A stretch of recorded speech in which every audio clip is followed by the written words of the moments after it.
छत्तीसगढ़ के किस जिले में निकेल, कॉपर, प्लेटिनम खनिजों का संभावित भंडार मिला? इसका करेक्ट आंसर है महासमुंद। छत्तीसगढ़ के महासमुंद जिले में भालूकोना जमीन डी ब्लॉक में निकेल, कॉपर, प्लेटिनम समूह तत्व के सल्फाइड खनिजों का संभावित भंडार मिला। यह खोज भारत के रणनीतिक खनिज संसाधनों को सुरक्षित करने की दिशा में अहम मानी जा रही है। दक्कन गोल्ड माइनिंग लिमिटेड ने रायपुर से लगभग 70 किलोमीटर दूर 3000 हेक्टेयर इलाके में इन खनिजों की खोज की। भारतीय भूवैज्ञानिक सर्वेक्षण ने यहाँ पहले G74 का अन्वेषण किया था और मार्च 2023 में राज्य सरकार द्वारा इस ब्लॉक की नीलामी कर दी गई, जिसे दक्कन गोल्ड माइनिंग लिमिटेड द्वारा खरीदा गया। प्रारंभिक सर्वेक्षण में 300 मीटर लंबा खनिजित क्षेत्र मिला जो 300 मीटर गहराई तक फैला हुआ है। इस सर्वेक्षण में ड्रोन आधारित चुंबकीय अध्ययन, रॉक सैंपलिंग और IP सर्वेक्षण शामिल थे। यह क्षेत्र मैफिक अल्ट्रा मैफिक चट्टानों में फैला हुआ है और वाणिज्यिक रूप से संभावनाशील माना जा रहा है। इसके अलावा केलवर डबरी ब्लॉक पहले ही वेदांता समूह को आवंटित किया जा चुका है। ये दोनों ही क्षेत्र मिलकर छत्तीसगढ़ के महासमुंद को रणनीतिक खनिज केंद्र में बदल सकते हैं। छत्तीसगढ़ सरकार अब तक 51 खनिज ब्लॉकों को नीलाम कर चुकी है, जिनमें से 10 ब्लॉक रणनीतिक खनिजों से जुड़े हैं।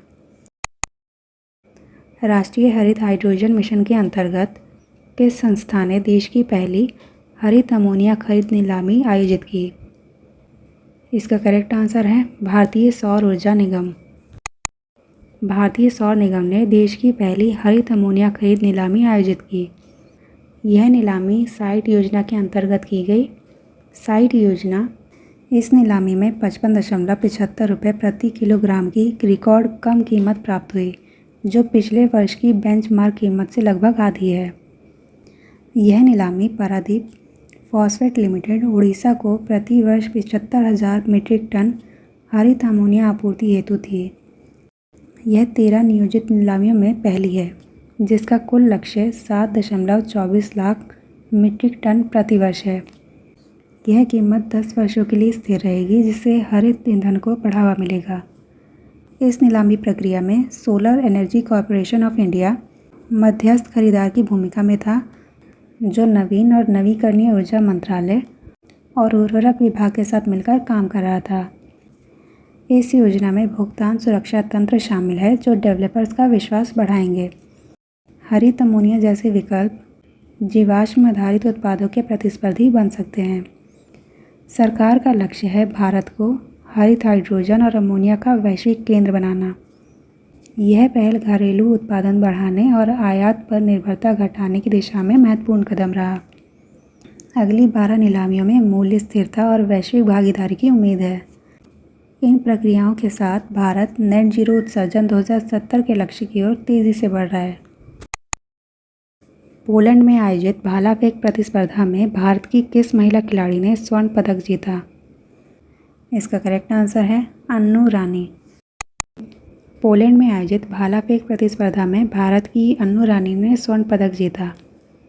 पोलैंड के सजेसिन में आयोजित 8वीं विस्लाव मनियाक मेमोरियल एथलेटिक मीट में इन्होंने ये पदक जीता।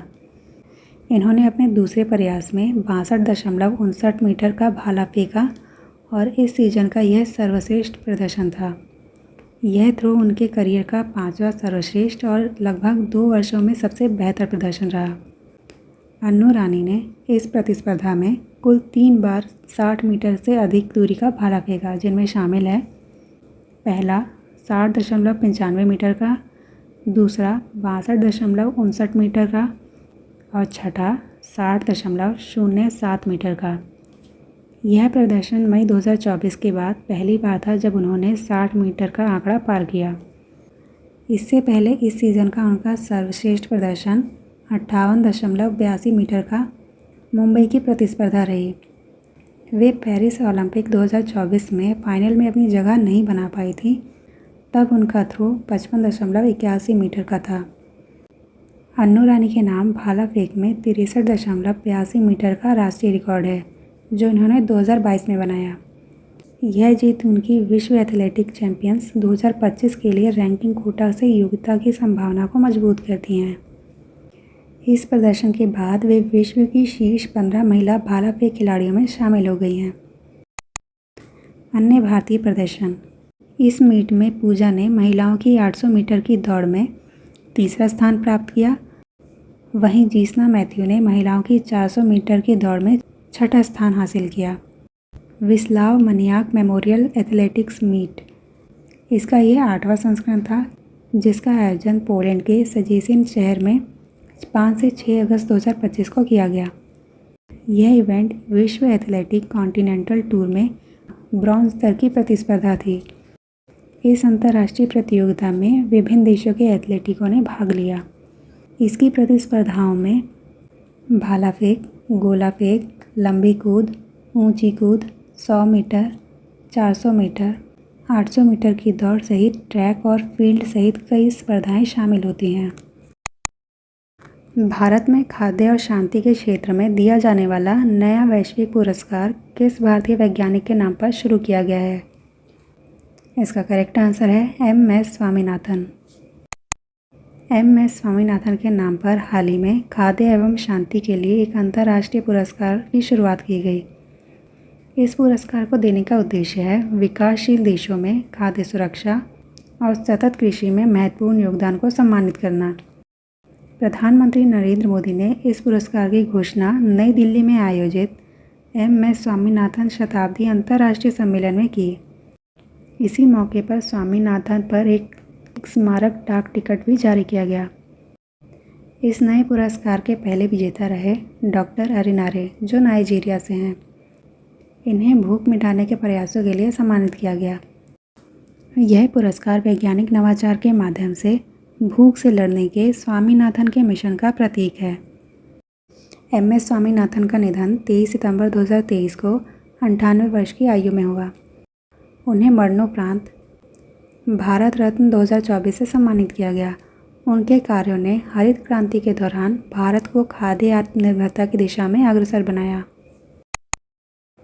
64वीं राष्ट्रीय कला प्रदर्शनी का आयोजन किस संस्था द्वारा किया गया? इसका करेक्ट आंसर है ललित कला अकादमी। 64वीं राष्ट्रीय कला प्रदर्शनी का आयोजन ललित कला अकादमी द्वारा किया गया। इसका उद्घाटन 5 अगस्त 2025 को नई दिल्ली के रविंद्र भवन में किया गया। इस प्रदर्शनी में पहली बार पुरस्कृत कलाकृतियां बिक्री के लिए रखी गईं, जिससे कलाकारों को सीधा आर्थिक लाभ मिल सके। यह पहल कला संग्रहण की संस्कृति को भी प्रोत्साहित करेगी।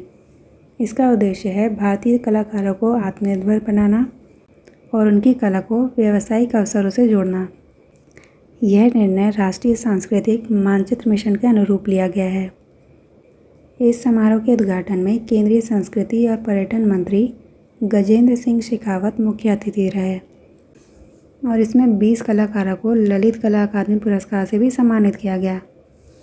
इसके अलावा कृष्ण खन्ना, राम V सुतार और ईरा चौधरी को आजीवन योगदान के लिए विशेष रूप से सम्मानित किया गया।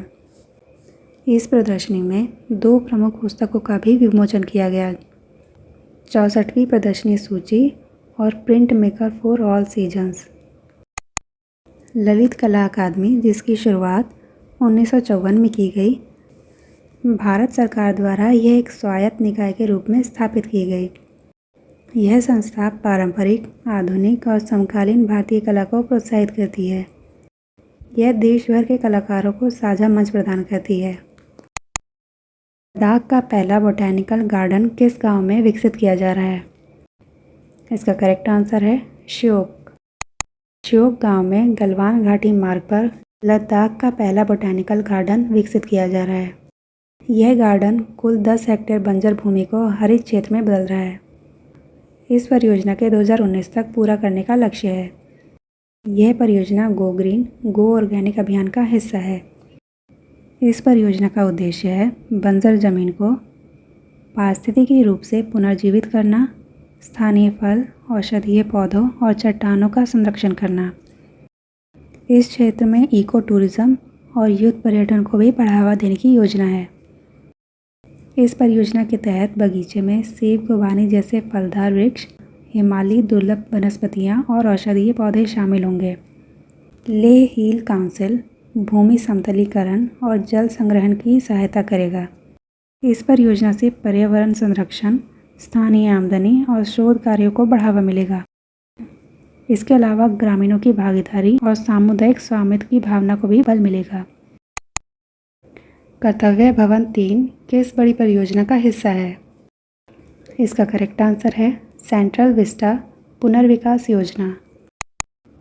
कर्तव्य भवन 3 सेंट्रल विस्टा पुनर्विकास योजना का हिस्सा है और प्रधानमंत्री नरेंद्र मोदी ने 6 अगस्त 2025 को इसका उद्घाटन किया।